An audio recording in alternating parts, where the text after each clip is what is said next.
Hello everyone, today we're taking a look at the T-Motor Feather 120, powered by 1102 7800 kV motors, and on those motors are Emax Avon Mini 3024 tri-bladed props, which are very light props and smooth. Down inside here we have kind of a nondescript flight controller that I cannot find on T-Motor's website. It's described as an F411, 1 and 2S 6 amp all in one, so 1 and 2S, that's something. And we have a 400 milliwatt VTX right below that canopy right there by my fingernail. That right there is my EP2 receiver, which I think it's an EP2. I don't know. It's the Cube antenna Express LRS. And of course, when it comes to light, we cannot beat the Runcam Nano 3 for an FPV camera. It uses the classic rubber band to secure the battery. We also have this texturized rubber mat down here as well, and you can see our USB port. Unfortunately, it comes with the rolled pin PH20 connector. At least it looks rolled pin. Hopefully you can see the better. Oh, there we go. There's a good shot of it. That's a rolled pin PH20 connector. We can always tell by it's crimped on. On my scale, it weighs just a touch over 32.5 grams. In the flight footage you're going to see on this channel, I flew it on this Xylo 450 1S battery with the PH20 connector. And with that battery, it comes in at over 46.5 grams. As you might expect, the carbon fiber plate is 1.5 millimeters thick. Motor post to motor post, I'm getting about 120 millimeters. It comes in this nice little case, but you cannot put it back in the case with the props on. But the props do not use screws, so you can just push them on or pull them off to reuse that case. We got a QC card inside the box, 2 more extra rubber bands, a blue canopy, aren't you surprised I didn't put that on, and a blue heatsink. Put that over the antenna to kind of give it a blue motif. And that's it. No stickers. I'm going to be quiet before we start this flight just so you can hear it for the first, let's say, 15-20 seconds.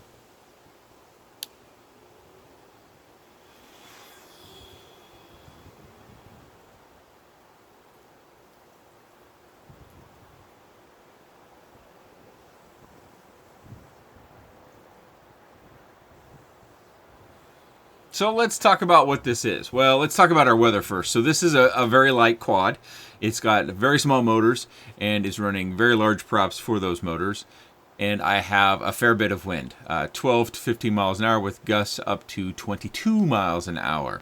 So yeah, I think it's a pretty good test to see what the capabilities of this quad is in wind in my hands, in my environment. Of course, all of that wind is measured, you know, official weather measurements. I think it's like, has to be 9 foot off the ground and it has to be, you know, so far away from all the buildings and stuff. It's basically an out in the country sort of measurement. But so we don't have that full effect of the wind hitting this quad by any stretch. But there is enough wind that you can certainly tell that it is making it to the quad, because it does cause some flutters when you're just flying straight and smooth. Speaking of straight and smooth, this is primarily a cruiser, a 1S cruiser that's going to fly for a good long time on a relatively small battery.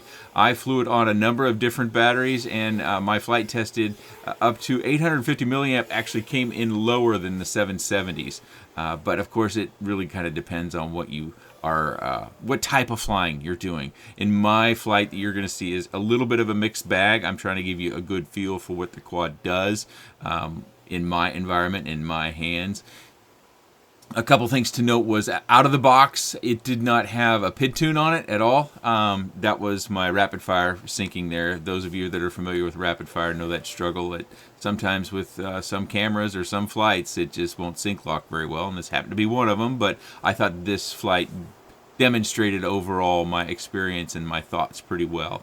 So it didn't come with a PID tune, and I asked for the PID tune, and I'm flying the PID tune that they sent to me. They do show one published on the product page on the T-Motor website. Unfortunately, I think as you saw there at the flips, there's a lot of bounce back, and so I was a little bit dead sticking those rather than trying to roll out of them nice and smooth, because I did want to get a feel for, well, I knew in prior flights that there was a lot of bounce back. I can't necessarily blame just the PID tune on that, because it is a very small motor running a large tri-bladed prop. I just don't know if the motor has the response in it to control that size of prop in order to have a really stop dead, you know, snap movement on the bounce back, just eliminate that, or on prop wash. You're going to see some prop wash from time to time on when I'm doing harder turns as well. So that kind of puts it back into a long flight cruiser. If I remember correctly, This flight goes until 6 minutes and 42 seconds, and it's on a 451S. Now, mind you, I'm not flying fast, but this canopy does not come with a camera adjustable angle. So you aren't. It's going to be harder to fly fast unless you're just looking at the ground all the time. And there are times in this flight, especially on the turns, that we are looking primarily on the ground. You know, I'm an advocate for adjustable camera angle because that allows people of all types to get the camera angle that they want. So if you're an experienced pilot and you like to race, you can crank that camera angle up. If you're a little bit newer and you want to start out a little bit slower, you can keep that camera angle flat down. In this case, you just don't have that option. It's a static one position mount inside the canopy. Oddly enough, when I was in there putting my receiver in, the canopy held that camera very well. I really fully expected the camera to come loose out of the canopy, so I'm surprised. And all the little clips and crashes that I had, I fly, generally if I fly more than 2.5 minutes, there is a crash. So I have to fly these things a bunch of times in order to get a full flight that doesn't necessarily have a crash. Sometimes I'll go ahead and use those full flights, but a flight that goes 6, almost 7 minutes, yeah, it takes quite a bit of focus for me to get through a full flight like that and not have at least a crash, let alone 2 crashes. So I'm being a little bit cautious about some of the things I'm doing. I've tried the things out in prior flights that I wanted to do, and at this point I kind of have a feel for what the quad is and how I need to show what it can do well and what it can't do well, and put that together in one flight video. Of course, with 6 minutes and 42 seconds, we got all sorts of time, but I see we're almost approaching 5 minutes here. This is an evening time flight. The wind was actually a touch calmer than it typically is. So I think with all of that, it's not going to be something that our veterans that want to fly fast and really experience all the performance of a micro, but I think this can be possibly better suited for those that are getting started out in micros and you want to fly in your backyard, and really all you're trying to do is just get that foot in the water, sort of learning how quads react and respond to and getting used to the stick inputs and wanting to be safe. And I guess another one, whether you're a veteran or not, it is quiet. Once this thing gets 8 foot away from you, you can't hear it. And that's something I should point out is my audio camera is sitting about 4 foot from the takeoff spot, which is about 6 foot from me. So that should give you some pretty good perspective. On this channel, I try to have that camera that records flight audio sitting in the same spot, but because of the heat, I sometimes have to have it in the shade. Like I said, this was an evening time flight, so I've got a little bit more shade, and I didn't have that problem with my flight audio camera overheating, so I was able to have it out there. And if you focus on me underneath the pergola at the table, you'll be able to see it. People oftentimes ask me what it is that I use to record. It's an old cell phone. It's a Samsung Galaxy 6. And I just set it up to record. I do a little sync clap and a little number finger signal to kind of indicate the flight number and the time of day that I am flying, and I use that to sync up, and it works out really well as long as my goggle DVR is running 60 frames per second, because when it doesn't, then that causes me problems. Okay, we're finally coming in for this landing after the 6.5+ minute flight, and we're going to land here at 6:40. All right, 6:42. Battery's in good shape. Yet another reason why I wanted to show this one. If you're looking at the VTX, yes, I did enable the low power disarm. So when you enable, or when you arm the quad, it then jumps to the higher power of 400 milliwatts. So if we take a look at the T-Motor website and we compare what they have on the website talking about this drone to my experience, I would say it's pretty accurate. It's very quiet. It's very light. But on the other side of things, it's not going to be something that's going to fly very aggressively very well. It's going to be kind of what I have oftentimes referred to as a flat cruiser. So it's going to be something that you're not going to be wanting to do big punch outs, although I did a couple in that flight. You're not going to be doing tricks necessarily, although you can do tricks with it. It just doesn't do them quite as well. It's possible, but I'm leaning against it that the PID tune could be approved. I just think we have a fairly big prop on such a small motor running 1S. We're asking a lot of that motor to control that prop in order to give us that ultimate performance and prop handling. The prop wash, the sticking those snap maneuvers real hard. that combination, that's real tough. I think that's why Bob, when he was doing these toothpicks, kept going to bigger and bigger and bigger motors and trying to figure out what handled the prop the best, because he knew he wanted to go after that 3-inch disc loading because of its efficiency. So this has got the efficiency for certain. 3-inch props flew on one 450 milliamp battery for almost 6 minutes and 42 seconds. So I guess if we run it around, we'd round to 6.5 minutes, right? So that is a long flight time. I don't know on 1S if we've seen a longer flight time. I don't think. I think we saw one that did over 10 minutes, but it was 2S, and it was the long range, like it ran the 18650 batteries, I think. If there is something that runs longer on 1S, a bind and fly that has come out, let me know. In the moment, I'll pin it down in the comment section if someone can tell me what that is, if there is one. Because my recollection is that this one flies the longest on 1S, and that's kind of one of its big proponents. Is it flies a long time, it's super light, and it's super quiet, which it fits all those bills. It just doesn't fit the bill for flying aggressively or doing big tricks or maneuvers very smoothly or very well. I didn't test the frame. Let's see. Yeah, it's real light. It's real flexible. 3-inch props.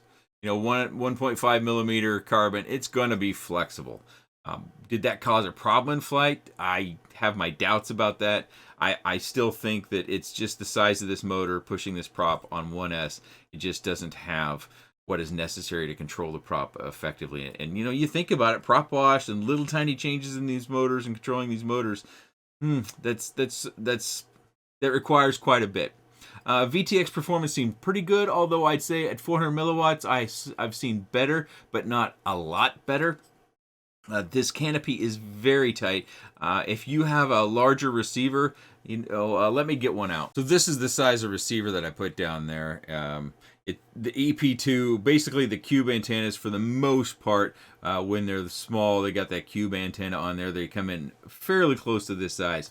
And that's going to be important because there is not a lot of space underneath this canopy. The VTX that's down there is, it's not mounted. It's foam taped in there. So you can tell that there's just not a whole lot of room. You've got the camera leaning back ever so slightly in those mount pieces. You've got one up here and then one at the lower part of the canopy. So, you've got to get your receiver in there somewhere. And this, I tried to get it in over here, but then the antenna got in the way for the VTX. So I ended up kind of stacking mine on top of the VTX, and that worked out. I know it's hard to see through there, and I would unscrew it. But man, I'm telling you, it took me like 10 minutes to get everything back in here and the canopy screwed down again. Something else that I experienced when I got this was there was no wire map on the T-Motor website. This, like I said in the quick specs, this board is kind of generically described. It's apparently a board that T-Motor does not sell. They don't have a board like this shown on their website, and there weren't any instructions that came with it. So yeah, I had some troubles, and I had to really get my magnifying glass out to try to look at the solder pads to see where the RX and the TX was at, so I could get my XpressLRS receiver on there. I did ask T-Motor about that. They sent back a diagram, which was mildly helpful, but it wasn't like a wire map that we're used to seeing. Like if you go out and buy an all-in-one flight controller and you look at the wire map, or the pin out, we can sometimes call it that too, to where everything is labeled and kind of blown out for us and really easy to read. That wasn't the case with this particular one. So that's something else to note, is that your RX1 and TX1, I think it's 1, it might be 2, it's right up here in the front, and if you get a magnifying glass out, you can read those, and that's what I ended up doing between my asking T-Motor if they had a wire map for this board and their response is I had just finally figured it out. It's just really hard for my eyes to read, and even with the magnifying glass, it was a little bit questionable, but I was certain that I had voltage and ground figured out, so I wouldn't be frying anything. It was just whether one was RX and one was which one was RX1 or 2, whichever the number is, and what's the other one being TX, and are they the same number? Because you for XpressLRS, you've got to have an RX and a TX that are the same number on the UART. You can't have RX1 and TX2 and wire it up your receiver. It just won't work. So anyways, as far as this rubber band technique goes, there's nothing wrong with that. I've done it. On my favorite quad, I still run rubber bands. And when it comes to micros, we've been doing rubber bands for such a long time. And so I don't have a problem with that. There's a little bit to the technique. I didn't get it quite right here and here. Normally, depending upon how you want to run your battery, the ones that are going to be supporting your battery, I want them underneath on both ends. I want that band length to run underneath. So in this case, like the way I was describing it, if you wanted to go front and back, you'd want to have these both underneath. You see how this one is above and this one is underneath. You want them both like that, in my opinion. That's what I want. In this particular case, I ran it side to side, so even when I showed you, I got one underneath over here and one underneath up there, so I just needed to twist the other way on the other two, and then I would have had the results. But, you know, the battery stayed on well. I didn't have any problems with the battery coming away. Even on crashes, you know, this thing's so light that when you do crash, it doesn't have a lot of inertia, so there's not a lot of movement. That you could probably say it's very likely this would be fairly durable because it is very light and it just doesn't have a great deal of speed capabilities because of the fixed camera angle, which from my eye, this looks to be about the angle that we would fly at if our camera were centered on the horizon. So yeah, you could tip it up and get to going faster, but at this point, if you're looking at the top of the camera, you don't see much of the horizon anymore. So that's always a limiting factor when it comes to micros. This camera has a really wide field of view, so that's the upside. Downside is this camera was way better when it was first released with the original lens. Unfortunately, the company that made the original lens went out of business with COVID, and so they've had to find different vendors, and the lens just isn't as good. There's just no two ways about it. But it is the lightest camera on the market. It is, some will say it's better than a few other cameras on the market, but it is definitely the lightest camera on the market. So I think right at this moment, it's only being sold at the T-Motor website unless it's been listed otherwise.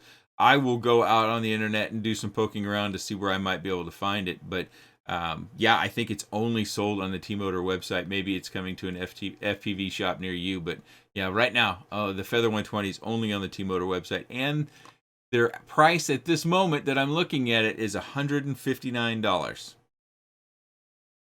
So sound off in the comments. I know you will. I always appreciate everyone who's willing to leave their 2 cents about a video or a product or future products or whatever's on your mind today.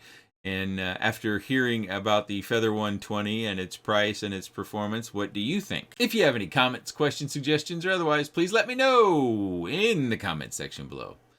I appreciate your time, and thanks for watching.